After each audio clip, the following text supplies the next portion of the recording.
Hey guys, welcome back to my channel. My name is Tiffany and this is Hot Mess to Success, as I document my journey as I go from a hot mess to success.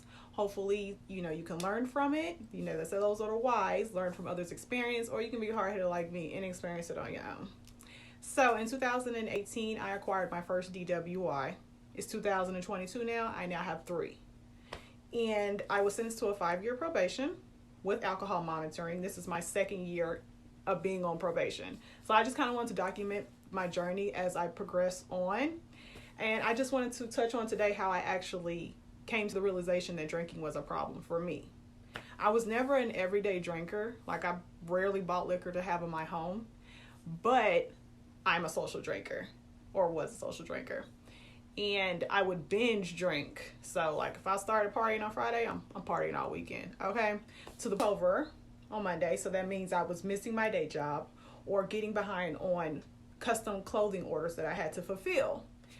And it wasn't, I didn't really admit it to myself that it was an issue and then I needed to change some habits or what I was doing in my life until after I got on probation. They gave me an alcohol monitoring system, which I'm going to show you guys because I still got it. I was initially supposed to have it for 90 days, but that just goes to show you how much I've been bullshitting because I still got it 2 years later. But when I was still compromising my freedom to drink, and it seemed like it was getting worse because since I knew I couldn't drink, the times that I tried to drink, I just overdid it, So to the point where the moments were getting more embarrassing. I got fired from 2 of my jobs.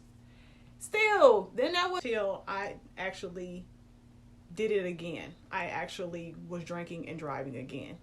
And thankfully nothing happened. But baby, it shook me up enough to, after all I have been through, to still be subjecting myself to put everything that I worked hard for on the line, including my freedom and being away from my children. I'm like, yeah, something's wrong. So then that's where the breakthrough comes through, because that's when you got to start taking inventory for your life. When I say inventory, I mean just everything that I do on a daily basis that triggers me, because I had to take these classes, so they always use words like trigger, and there were instances that triggered me, and I had to identify those instances and stop putting myself in those situations. So I basically had to learn to make better decisions for myself. As simple as it sounds, in a world full of distractions and toxicity, it's easier said than done, but it's something that it's tough, because whenever you do identify that you have an issue that you struggle with in your life, and if it's detrimental, when you have to start making changes in your life, and those changes can be significant as far as people that you hang around, places that you go, things that seem normal to you, you have to change. And that's what I had to do. And that's why I said it's easier said than done. I was the one that got in trouble, not my peers or the ones around me. So I couldn't ask them, to not do things because I couldn't do it. And for a long time, I still tried to carry on and do things with them. And that was my eternal struggle.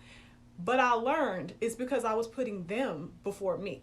I knew that I shouldn't be doing those things, but I still did them, in the name for my friends or boyfriend at the time. Well, now I'm in the space where I have to do what's best for Tiffany. So if it's not best for Tiffany, Tiffany's not coming. It's a good ass feeling. As I stated before, like, as bad as the situation is, and it was definitely self-inflicted, it really saved me and it really changed my life, guys. And I just can't wait to share with you in all the different ways that it has. One of the biggest ones is fitness, because fitness has been like a goal of mine forever. I'm in fashion and I always like to look my best.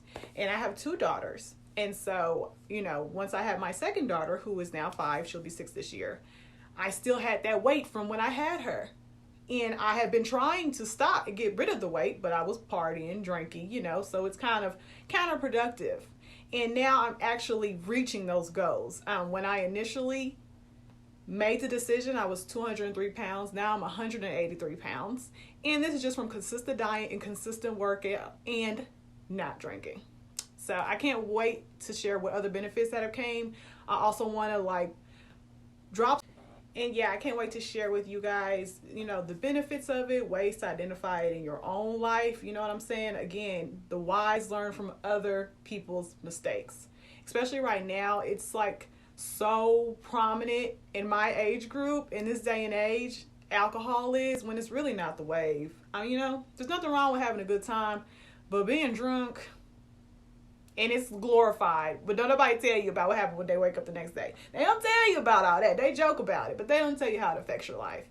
And that's what I'm going to be here to share with you guys, how it affected my life, good and bad, how I'm still doing currently. So stay tuned.